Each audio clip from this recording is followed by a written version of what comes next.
Hey everybody, welcome back to gggaming. So it has finally happened. The Shiny Rayquaza event has started. The one we have been waiting for and preparing for almost an entire month. You want to say hi? You want to say hi? You kind of look like him. You're black, right? Black and pink. That's my shiny cat. No. Where were we? He's here. It's awesome. This video is going to go through all the details. Going to teach you about this Rayquaza, how this raid works, and what to expect. Let's get to it.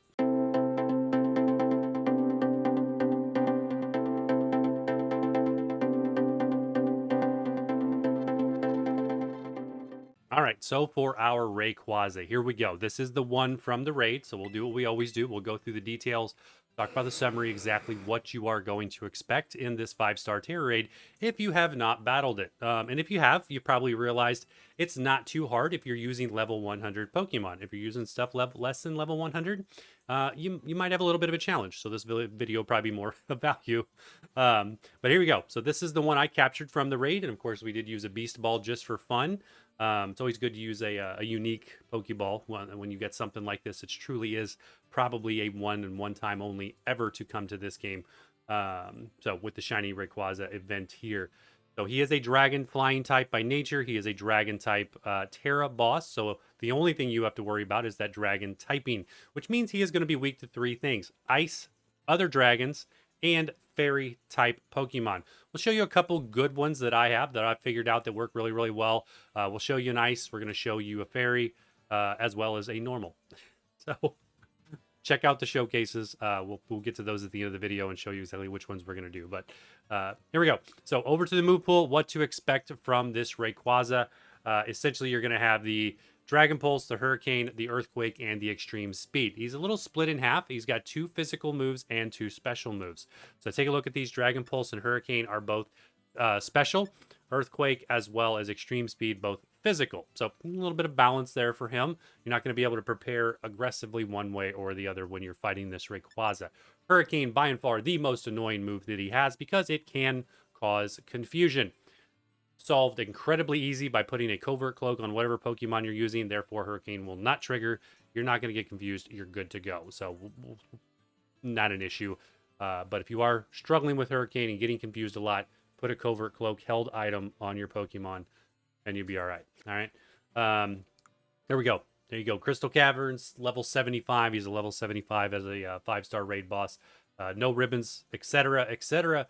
Let's get over and talk about the other stuff from Cerebi. All right, so from the Cerebi database, of course, which is absolutely amazing for this type of stuff, we do have the Shiny Rayquaza running from December 20th all the way through January 5th.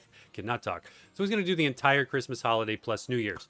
So it's going to be a lot of fun opportunity to farm this guy for his dropped items, even though you can only catch him once. So the one that I've got here, that one, yeah, down there.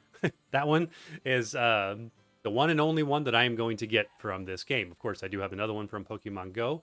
So once you do catch this, you'll have it registered in your decks. You'll be able to transfer Rayquaza from other games like Pokemon Go and stuff. But, all right, so he's going to use the Dragon Pulse, the Hurricane, the Earthquake, Extreme Speed, as we've discussed. But he has 3 coded moves, all right? So he's going to come out of the gate when the fight first starts, and he's going to use Dragon Ascent. Dragon Ascent is a flying type move, and I believe it's special, right? Let's double check. It is... No, it's physical. Sorry. So a physical type, flying type move. He's going to hit 1 random Pokemon on the team.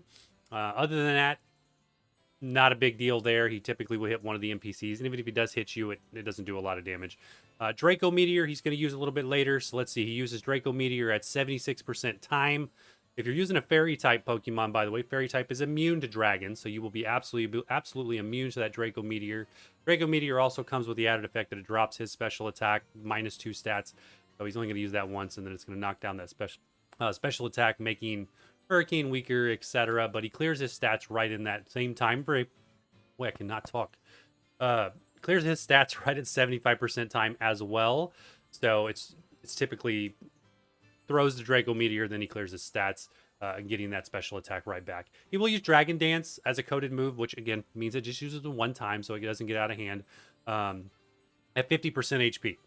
Not a big deal. 1 attack boost, 1 speed boost. He's already likely going to be faster than anything that you bring into the fight because Rayquaza has an incredible speed stat on its own. Other than that, the big things to note are he's going to reset your stats at 80% time, so fairly early. After that, he's not going to do it again. He will reset his stats twice, which is very unique for a 5-star raid boss. 75% time as well as 50% time. So you're not going to be able to really debuff this Rayquaza a lot. You could if you're throwing some acid spray in there and whatnot, but otherwise, it's not going to be a ton on the debuff side, and you'll be good to go. Other than that, he does some really good drops. He drops Herba Mystica. So far, the ones I've done in my testing have all dropped at least 2 Herba Mysticas each time. So he seems to have a very, very buffed Herba Mystica rate at a 5-star Tera Raid boss. TM 115 once. Other than that, pretty much standard. Going to be really, really good to farm. A lot of fun. Let me know how it goes for you and kind of what your luck is. Other than that, let's get over and talk about the optimal raid party that you're going to have here and the showcases that we will do. All right, so here we are in the YouTube box. As always, we got our Rayquaza that's from the raid, and then we're going to do a showcase on these 3 Pokemon. So there'll be 3 separate videos with these showcases that you can go watch this thing play out and see how each of these can easily beat Rayquaza if you would like to use any of these. By the way, I would love to know what you are using against your Rayquaza. Put it down there in the comments. I would love to test some of that and possibly showcase it going into early next week. So we do have Terapagos. Works phenomenally well against this Rayquaza. I mean, it's incredibly good against this guy, and I will show you exactly how to do that in the raid showcase. Chi-En-Po. Dog, shush. Animals have no respect. Chi-En-Po. Absolutely great here. The only disbenefit is he doesn't have... I'm running a Shell Bell. I'm not going to run the Covert Cloak. I could run the Covert Cloak, but he does take a little bit of extra damage because his defense stats are so weak.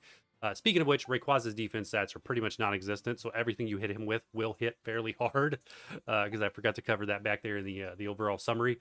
But Chi-En-Po, absolutely amazing in this, as well as, of course, Sylveon. Sylveon is showcased in a lot of other YouTube videos, but this is my build, the one that I'm going to use and the one I'm going to recommend. Not stealing this from anybody else. I haven't even watched any other videos. I've just seen a couple of showcase and news feeds come across my YouTube. But otherwise, those are the 3 we are going to showcase. Encourage you to check out one or all of those. In terms of your NPCs, so that's these guys at the bottom. All 3 rows of these are the NPCs you could get in your party. I will have locked Gardevoir and Arbolivia, the 2 healers. Arbellibolt, really, really good to have in your party because he does get light screen, so he'll be able to put up a defense against the 2 special moves, which are Dragon Pulse and Hurricane. Arcanine, Tauros, and Staraptor all, of course, come with the Intimidate ability.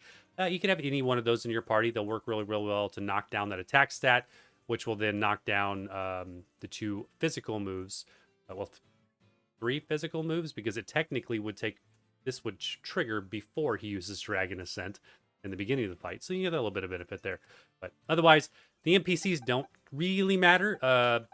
Gardevoir and Arbolivia being your healers are probably your 2 most MVP style here, just to help you out. I got really lucky and locked both of them on my party, so you will see 2 of them stacked, which just makes this even more fun, more flexibility. But that is that. Anything I am forgetting? I don't think so. If it is, I'll just go back and insert it in the video anyway. Go check out the showcases. Hopefully this was helpful. Hopefully you enjoy and grab this probably one-of-a-kind Shiny Rayquaza gift here in Pokemon and Scarlet and Violet. And we'll see you in the next one.